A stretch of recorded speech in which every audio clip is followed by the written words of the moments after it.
We have to make these people cooperate with us. It's a community safety issue. For every criminal alien, it's a public safety threat that I can't arrest in the safety, security, and privacy of county jail. One of the fine men and women that work for us have to go knock on the door. It's an officer safety issue. It's a community safety issue. Enough's enough with sanctuary cities.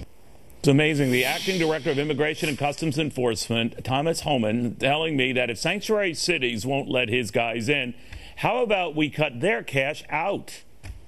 Gary, you agree with that? Yes. Look, I don't know where the logic is anymore in some of these cities and some of these states.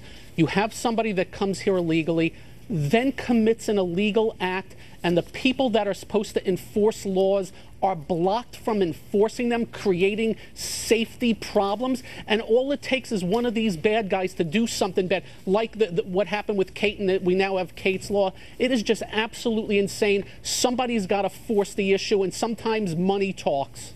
Kennedy, what do you think? Not every immigrant is the person who killed Kate Stanley, and we have to be really careful about that. But, you know, there's such a disconnect between federal law and some of these cities. But as you brought up earlier, wouldn't it be great if there was a city where you were shielded from paying any sort of federal tax? Can you imagine if you went to the city of San Francisco when the IRS knocked on your door?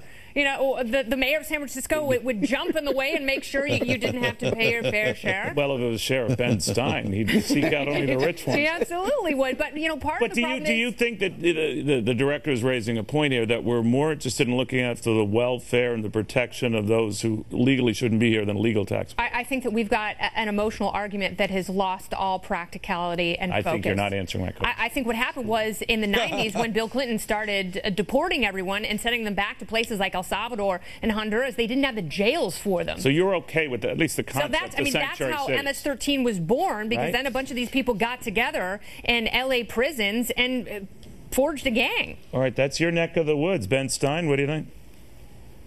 I think the gang problem in L.A. and in Southern California generally, even including my beloved desert area near Rancho Mirage, is a real serious problem. I think the idea of sanctuary cities is an outrage. That privilege, or that responsibility and that power in terms of regulating immigration and citizenship is clearly, unequivocally left to Congress and to the President of the United States. It has no place in the cities and local municipalities. And the judge who recently said, oh no, sanctuary cities are fine, ICE can't go into sanctuary cities, that person should be impeached. He doesn't know the law at all.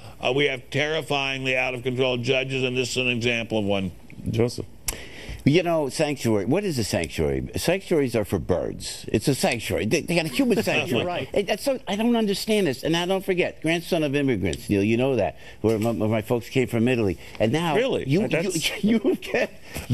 no, even the American criminals have no rights. The American criminals can go in, and they can go in and they can arrest them, but we always do everything for everybody from the outside. Somebody from the outside commits a crime, they go in and they're protected, but we don't even give the American criminals the rights to go in. It's not right. On the other hand, do you disrupt families, and you can get deeper into the discussion about immigration control. But the sanctuary cities, and watch in this next election in New Jersey that you keep writing me about, because I didn't run, because I did the right thing and I stepped aside. Yeah. New Jersey may become a sanctuary state. Well, we're not that far from that.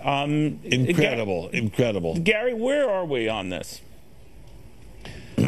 All I can tell you is there is 3 words that we all live under on a daily basis. It's called rule of law.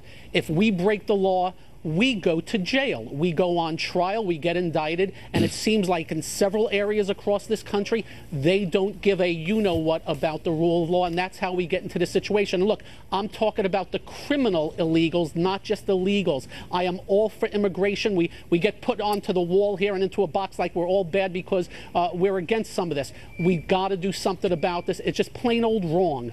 Adam. Let's keep one thing in mind. Sanctuary actually is a very American concept. So I took issue with him saying that this is un-American. I'm thinking about the Underground Railroad. I'm talking about us taking in refugees from Hitler. It is an American concept. It's also emotional and it's complicated. We shouldn't try to just, make it black and white.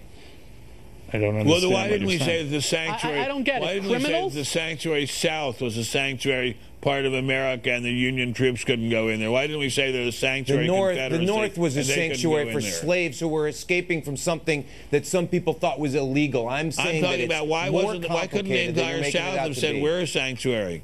Why couldn't the South have said we're a sanctuary? Guys, we're starting with criminals. You have to understand. This is all It's about Civil War talk with Neil Cavuto. That's exactly right. And I'm out of time.